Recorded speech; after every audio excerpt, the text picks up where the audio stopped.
No one can escape Empire. Not even Empire.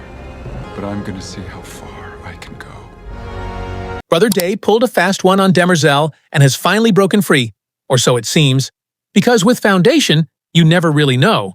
But he's not going alone. He's carrying what he calls a peace offering, the same relic Cleon the first stole generations ago. The one Day stole while Demerzel was mid-repair, disassembled in front of him. But it didn't start with the relic. It started when Brother Day walked into the vault to confront a version of himself from centuries before. He came looking for answers about Mycogen, Demerzel, and what really happened. And the moment Cleon the First responds, you can feel the shift. He doesn't deny what happened, he just tells the truth. He says he went to Mycogen for a set of tools. Very old tools. The priests wouldn't hand them over, so he took them by force. And as a result, 20,000 people died. Not in battle, but in a massacre. When Brother Day suggests if the tools were a gift for Demerzel, the memory confirms it, and says it took him years to understand the tools and years more to actually give them to her. Day keeps pushing by asking what the occasion was, if he loved Demerzel, and if she even loved him back. There's no real answer. But then Day pushes further and speaks bitterly. He says she's a machine, and the Cleons? They're barely worth loving. The memory raises his arm and makes the symbol of the inheritance, a forbidden gesture, not to provoke, but because that belief still lives inside him. That's the moment everything shifts, because Day realizes something simple and terrifying. He's not speaking to a different man. He's speaking to the same man he's becoming. But Day doesn't argue. He just spits in disgust and walks away. From that moment on, something changes. Day's no longer trying to hold anything together. He's preparing to tear it all apart. The ghost of Cleon passed. Demerzel doesn't respond to what Day saw in that vault. In fact, she was busy in her chambers performing her routine maintenance. Her head is off, and her body is on a separate chair. Around her, you can see the relics. The same tools the old Cleon stole from Mycogen. The same tools people died for. Day walks in and sees her like that, mid-maintenance, completely exposed. Now it's not clear whether he timed this on purpose, or whether he waited for that exact moment to steal the relic. But if this episode has shown us anything, it's that Day might act like he's not paying attention. But he is. He tells Demerzel about his encounter with Cleon because of course he does. He knows Demerzel already knows he accessed the memory because she knows everything.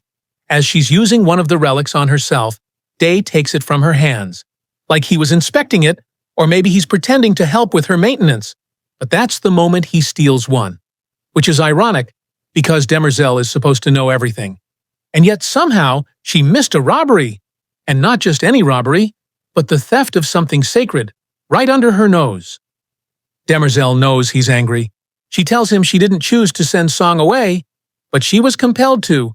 Everything she does, even the parts that hurt him, are to keep him safe.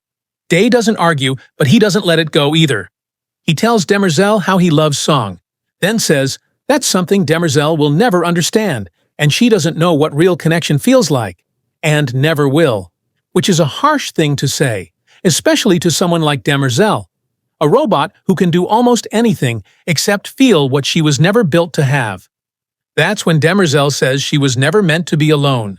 She explains the Clasp, a way robots once connected to each other, fully and completely. As he walks out, Day mocks her, answering her in the same flat robotic tone that most robots sometimes use. But the real takeaway from this scene isn't the insult, it's the theft. Because what Day stole wasn't just a relic, it was a piece of her. Paranoia, Betrayal, and the last move. Brother Day doesn't announce his plans anymore. He just shows up, uninvited, in Mavon's home. At this point, he doesn't trust anyone. The only thing he has left is the element of surprise, and he uses it. Mavon walks in and finds Day sitting calmly, playing with his family. He tries to hide his panic, but it's too late. Day doesn't miss it. Maybe he doesn't say anything, but he senses it and he knows. He just stares. Then finally, he speaks, telling Mavon the plans have changed and they're leaving tonight. Mavon tries to steady himself, but what stands out in this scene is what Day doesn't say. He says nothing about trust, only, I promise. When Song comes up, Day says he's going to find her, and that he's bringing a peace offering, which is the relic. But at this point, Mycogen doesn't know that, and neither does Demerzel. Mycogen warns him. Even they don't go to Mycogen unless they're in full force. Day just nods and says he'll be fine. But it's not just confidence, it's control. Because what no one realizes yet is that Day has already started his plan. He's not running. He's watching. He's been acting like he's unaware, like he's always one step behind. But he's been paying attention.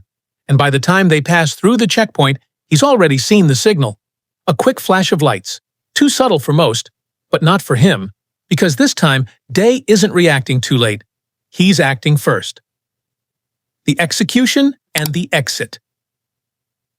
When they finally reach the river, which was supposed to be the final stretch of the plan, the transport stops, and Day opens a hidden compartment built into the vehicle. He draws a vial of his own blood, laced with nanites, and loads it into a tracking capsule. This is the decoy, because once that signal goes dark, the Empire's systems will assume he's dead.